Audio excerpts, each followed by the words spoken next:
Vitaminat janë, si të themi, ushqyesit kryesor të atij motori të madh që quhet organizëm. Organizmi pa një vitaminë të caktuar do të shkaktonte një deficiencë të caktuar, një mos funksionim apo dhe një patologji të caktuar. Pacientët të cilët vuajnë nga sëmundje të ndryshme, sidomos nga sëmundje tumorale, pacientët të cilët janë ushtruar kimioterapive, duhet të kenë jashtëzakonisht kujdes për mos ta thënë që ndoshta duhet jeni kategori që të përjashtohen krejtësisht nga marrja e këtyre vitaminave. Është bërë trend kohët e fundit që të përdoret vitamina D në doza ndoshta edhe të pakontrolluara. Vitamina A sidomos duhet patur kujdes në përdorimin e saj gjatë shtatzanisë. Dieta mesdhetare për hir të së vërtetës është e cilësuar si një ndër dietat më të mira, lider i dietave ushqimore. Vitamina C ka veti të fuqishme antioksidante dhe mund të rrisi imunitetin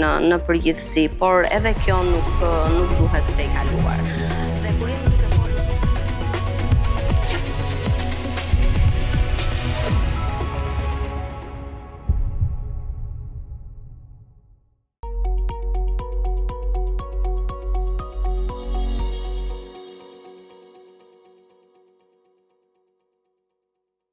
vitaminat janë, si të themi, ushqyesit kryesor të atij motori të madh që quhet organizëm. Ato marrin pjesë në sintezën e shumë lëndëve të tjera, janë prekursor për formimin e shumë lëndëve të tjera, për mbarvajtjen e organizmit, për ushqimin, në procese pafund të funksionimit atij që ne e quajmë organizëm. Cilat janë vitaminat më të rëndësishme për një trup të shëndetshëm dhe vital? Nuk pothuajse të gjitha, secila ka atë rolin e vet. Organizmi pa një vitaminë të caktuar do të shkaktonte një deficiencë të caktuar, një mos funksionim apo dhe një patologji të caktuar. Ndër grupet kryesore të vitaminave do të përmendja grupin e vitaminave B, për shembull, që është një grup shumë i madh, dhe duke qenë që gjithmonë më tepër i shtohen vitamina të reja këtij grupi, ato kanë filluar që në gjenezë kanë filluar dhe emërtoheshin me numra, për shembull B1, B2, B3 e të tjerë. Kemi vitaminën D, e cila kohët e fundit është bërë një trend, pothuajse e njohin të gjithë. Kemi vitaminën C, pafund. A mund t'i përshtythim ne të gjitha vitaminat që na duhen përmes ushqimit që konsumojmë dhe diellit në rastin e vitaminës D? Varet nga lloji i vitaminave, sepse ka vitamina të cilat nuk përthithen, nuk merren me ushqime, por sintetizohen nga organizmi duke përdorur si prekursor lëndë të tjera apo substanca të tjera, siç edhe juve e përmendët që është vitamina D që sintetizohet nga lëkura kur vjen në kontakt me diellin. Por organizmi jonë është projektuar në mënyrë të tillë që nëpërmjet ushqimeve që neve marrim të përthithi sasinë më të madhe të vitaminave që i duhen për të vazhduar, për të siguruar vazhdimsinë e tij. Po nisur nga dieta jonë ushqimore, pak a shumë duke marrë një dietë të përgjithshme deri diku mesdhetare, sa përqindje të vitaminave që na duhen për trupin ne mund të marrim vetëm nga kjo dietë? Dieta të mjaftueshme? Dieta mesdhetare për hir të së vërtetës është e cilësuar si një ndër dietat më të mira, lider i dietave ushqimore. Nëse ajo merret siç duhet, ndiqet siç duhet dhe në mënyrë korrekte me ushqime të larmishme, patjetër që neve furnizojmë organizmin me vitaminat më kryesore, të cilat i duhen për të funksionuar. Thamë rëndësinë e vitaminave, por e kundërta, mungesa e tyre në organizëm, çfarë do të shkaktonte dhe nëse mund të ndalemi specifikisht te disa prej tyre? Patologji nga më të ndryshmet, që nga anemia, për shembull, që nga mungesa, që nga sëmundja e beriberit, që nga neve shohim rënjen e flokëve, për shembull, çarjen e këndeve të buzëve, tharje të gojës, deficite në rritje tek fëmijët, deficite kockore, probleme në sistemin osteoartikular, sidomos tek femrat pas periudhës menopauzës. Në varësi të ciklit të jetës së secilit individ, mungesa e vitaminave të caktuara shfaqet me patologji të caktuara. Cilat janë simptomat më të zakonshme të mungesës së vitaminave bazë në organizëm? Fillojmë për shembull me lodhjen.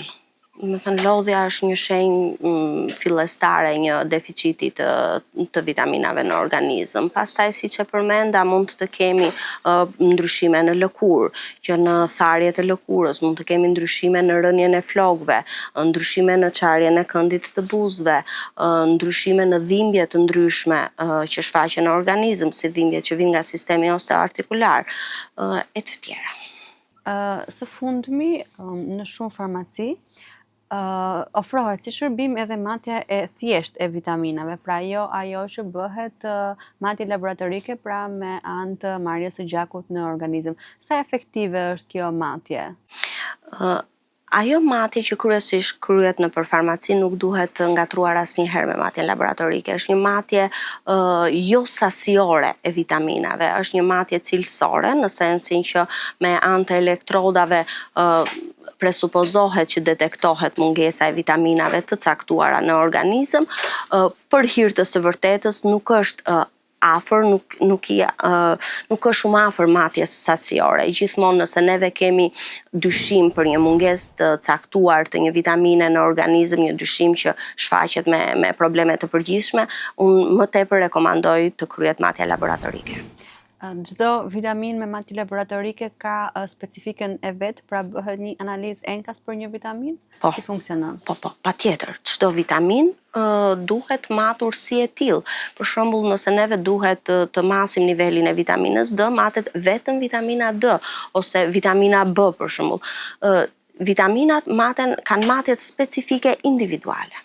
Nëse do të ndanim pak me anë të grup moshave, nisur nga foshnjat, fëmijët dhe pastaj duke u rritur, si ndryshon edhe marrja e vitaminave dhe suplementeve? A është e vërtetë që fëmijët tashmë edhe në Shqipëri duhet ta kenë thuajse të përjetshme vitaminën D? Mjekimet, nëse do t'i quajmë mjekime, se nuk quhen mjekime, por suplementimi, sidomos tek fëmijët, bazohet në rekomandimet e Organizatës Botërore të Shëndetësisë. Suplementimi edhe në Shqipëri ndjek po këto rekomandime, që aktualisht janë që fëmijët që nga lindja, nëse nuk kanë burime të tjera të marrjes së vitaminës D, është mirë që të bëhet suplementimi i tyre, sepse duhet patur parasysh që tani ka hyrë edhe si trend. Nuk do ta quaja trend, por edhe është në mas përdoret ushqimi i fëmijëve me formula qumshti. Duhet kemi kujdes sepse shumica e këtyre formulave janë të pasuruara me vitaminë D dhe ndërkohë neve e shtojmë edhe nga jashtë vitaminën D, kështu që mund të bëhet një akumulim i kësaj vitamine në organizëm. Pra, janë raste të cilat duhet të konsultohen me një profesionist të shëndetit. Me që qëndruam këtu, çfarë ndodh nëse kemi mbi akumulim të një vitamine në organizëm?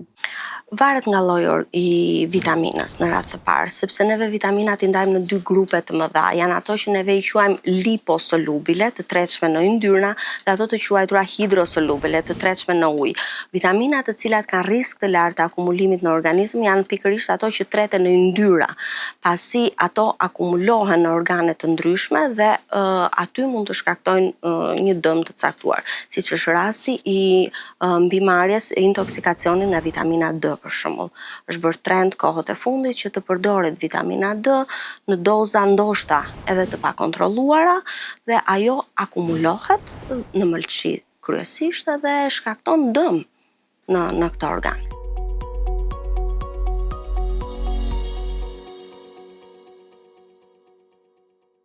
Gjeneza e këtij trendi, qoftë edhe në vendin tonë, jam e sigurt që nuk vjen nga profesionistët e shëndetit. Teorikisht dhe ligjërisht në të gjithë botën, pacienti është i lirë që të drejtohet në farmaci, madje në botë edhe në markete, mund të shkojë dhe mund të tërheqë vitaminën për të cilën mendon që ka nevojë. Por sa është efikase kjo gjë ose sa është në dobi të pacientit kjo gjë? Personalisht kam rezerva. Sa herë që një pacient drejtohet, sidomos kur më drejtohet mua që kërkon një vitaminë të caktuar, pyetja e parë që i bëj është pse të duhet.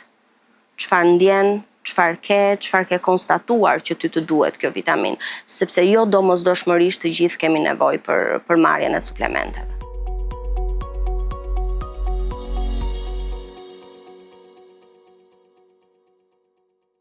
Në radhë të parë hulumtimin. Përse? ky fëmijë është me këtë që konsiderohet si imunitet i dobët.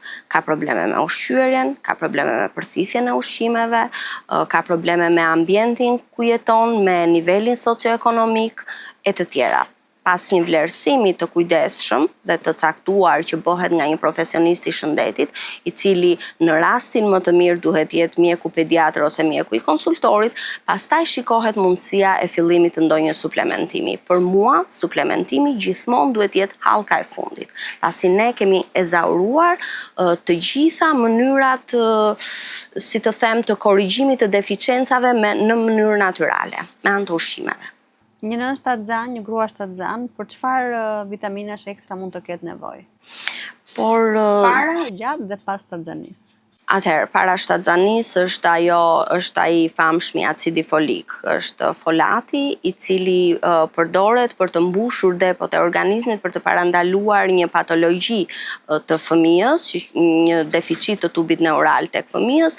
Rekomandohet që ky zvendësim të fillojë, domethënë që në momentin që planifikohet një shtatzani dhe të vazhdojë deri në 3 mujorin e parë të shtatzanisë. Por unë gjithmonë them që jo të gjithë pacientët futen në një grup, në një thes të madh. Çdo individ duhet parë si i veçantë dhe duhet gjykuar si i veçantë, pasi dhe marrja me sasi i folateve ka efektet e tyre të anësore. Pra duhet bërë një matje edhe për këtë? Po, patjetër. Matje ose gjykim nga mjeku i cili është duke ndjekur pikërisht gruan që ka planifikuar që është duke planifikuar një shtatzani.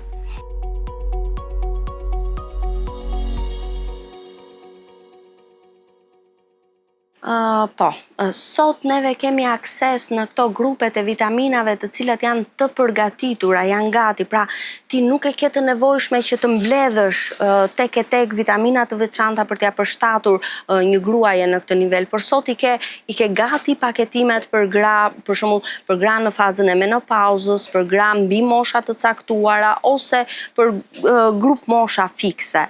Kështu që ne mund t'i ndihmojmë patjetër. Ne folëm për mbidozimin e vitaminës D. Mund të ndaremi pak edhe tek vitamina A apo hekurit, çfarë ndodh nëse kemi një shtesë të tyre? Hekurin unë personalisht e kategorizoj në atë grupin e suplementimeve për të cilët duhet pasur shumë kujdes, pasi marrja e tepruar me teprisjell ato problemet e veta, akumulimin e tepërt të tij në organizëm dhe me pasoja që ndonjëherë mund të jenë edhe të parikthyer. Po ashtu siç është edhe vitamina A. Vitamina A sidomos duhet patur kujdes në përdorimin e saj gjatë shtatzanisë për efektet teratogjene që ka në fetus. Çfarë do të thotë teratogjene? Teratogjene do të thotë që mund të sjellë dëmtime në organogenezën e një fëmije të palindur akoma. Në treg ka shumë vitamina. Çfarë kujdesi duhet të kemi teksa përzgjedhim një vitaminë të caktuar? A është e vërtetë që një vitaminë e shtrenjtë do të thotë që ka një cilësi më të mirë? Çmimi nuk shkon për mendimin tim nuk shkon paralel me cilësinë. Ajo çfarë duhet të kemi kujdes në përzgjedhjen e një vitamine është për mua referimi tek profesionisti.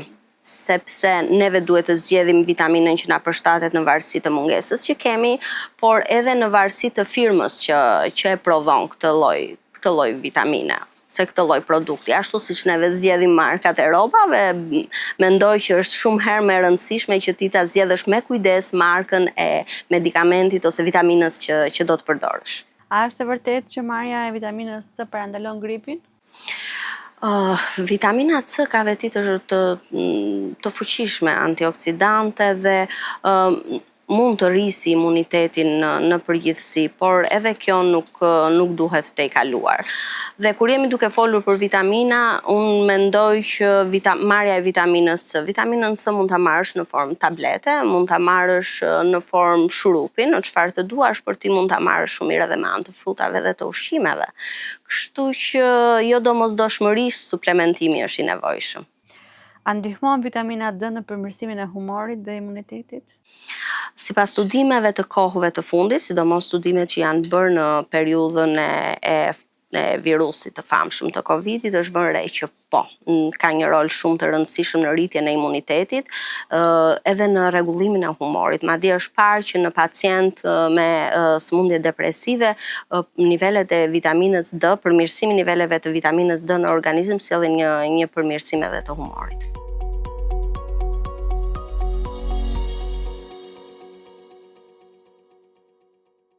Kryesisht për mua është grupi i vitaminave B. Është ajo që bën shumë mirë për rigjenerimin e përcjellshmërisë nervore dhe fijeve nervore në të gjithë organizmin. Por këtu do të theksoja përsëri në varësi të pacientit, se duhet të kemi kujdes, sepse për shembull pacientët të cilët vuajnë nga sëmundje të ndryshme, sidomos nga sëmundje tumorale, pacientët të cilët janë nënshtruar kimioterapive, duhet të kenë jashtëzakonisht kujdes për mos ta thënë që ndoshta duhet jeni në kategori që të përjashtohen krejtësisht nga marrja e këtyre vitaminave.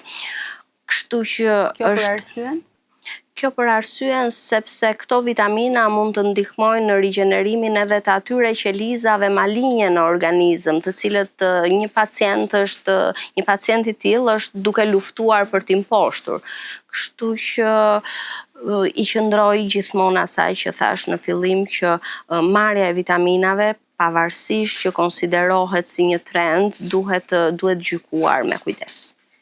Meqense jemi në kohën kur edhe po konsiderohet si trend, gjatë bisedave që bëjmë ndonjëherë të përditshme, sidomos tek pjesa e shtatzanisë, ne bëjmë ndonjëherë edhe një krahasim me prindrit tanë, për shembull, apo me vëllezërat që kanë qenë më përpara, dhe ata shpesh të thonë që ne s'kemi marrë vitamina dhe s'na ka gjetur gjë.